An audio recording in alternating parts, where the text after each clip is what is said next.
because of hardship. Do you understand? But there are so many factors that contributes to all this, and that's why I just mentioned few of them. But telling you that most of us too. How about a son that is okay? I want you to help me kidnap my father and my mother. I don't know what you want for a child to want to kidnap, his or her parents. How about friends? How about husband kidnapping wife or vice versa? And are you telling me it's the economic situation that brought about all that? So people just that they just want to be criminals. But I'm not saying there are no kidnapping issues or incidents. No, I'm not. That's not what I'm saying. What I'm saying is that you say what are the factors? Yes. And I said some of the factors could be as a result of the fact that some people don't have the job, they don't have jobs. Maybe the economic situation, maybe they just find themselves that maybe hardship. I've just mentioned all that. Yes. But again, are self-inflicted. Somebody will just wake up and say, okay, today I want to be a kidnapper, or I want to be a bandit. Do you understand? Without no reason. And I just use an example. I use that issue of the local chairman to substantiate such a situation.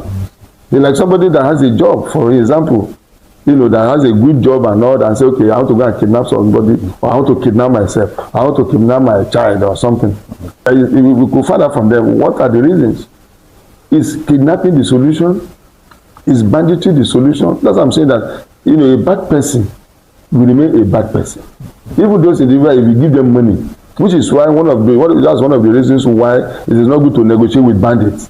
Because if they ask you, it's just like a blackmailer. If somebody wants to blackmail you, if you say, give me 2 million, 3 million, I will not come to you again. Give that person 2, 3 million. The moment that person finishes spending the money, that person will come back to you. So that is just like banditry. The kidnapping. So when you say they give us 40 million, 50 million, when you give them the money, of course they are a group. When they share the money, the next I think we kidnapped along this corridor last time. Okay, let's change to the other one. They turn into a business. Unfortunately. So it's happening. I'm not saying it's not happening. Disclosed that security agencies in Ogun had successfully fought several kidnapping attempts, particularly around border communities, while many suspects had been arrested through coordinated operations involving the police, Amotekun, and other security formations. According to him, criminals who operate within the state are either apprehended or neutralized, adding that Ogun's proactive security architecture has significantly reduced the frequency of such incidents. But unfortunately, along here, we were doing our best. For example, the one that was trending about almost a week ago, maybe when travelers coming from, I think, across which happened around the boundaries of the boundary of Ogun and Ondo. So it was resolved.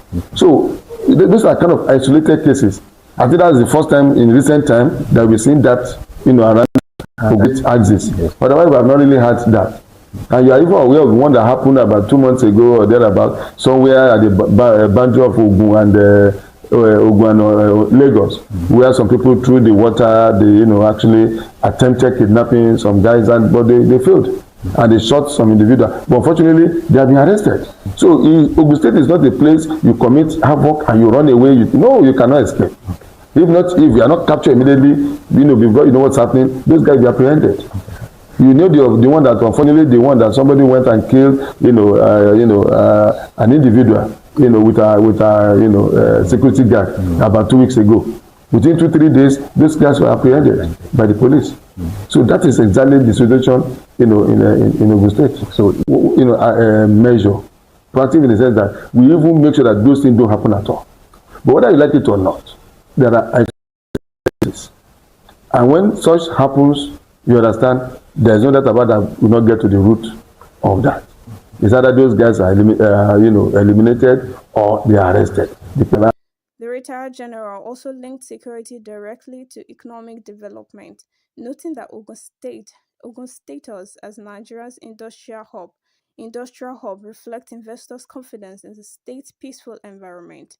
He pointed to the concentration of industries stretching from Kara through Shagamu to other industrial corridors as evidence that business can only thrive where lives and properties are adequately protected. And don't forget, Ogun State is a gateway state.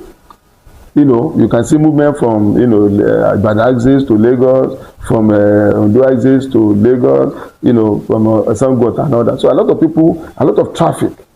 And when these people are moving, whether you like it or not, there are bad elements among all these individuals. So, but to the glory of God, and with the support of the government, we're actually keeping our head. I think Ogun State, will be a very good example. Look at from Kara, which is more or less the boundary of Ogun and Lagos. Look at the stretch of business, across that axis. And that moves straight to Shagamu interchange, and from there towards Ibadan boundary too. Our boundary with Ibadan, left, right. Conglomerate of industries. Now look at the Shagamu interchange towards Shagamu, and from and towards Abeokuta. So that volume of business enterprise, those companies, those ones are enough, pronouncement, or testimony to tell you that, one, Ogun State is safe, and that's why people are actually running, coming in to set up their business. Again, that where there is no development as a result of, lack of business for people to do, there can never be security.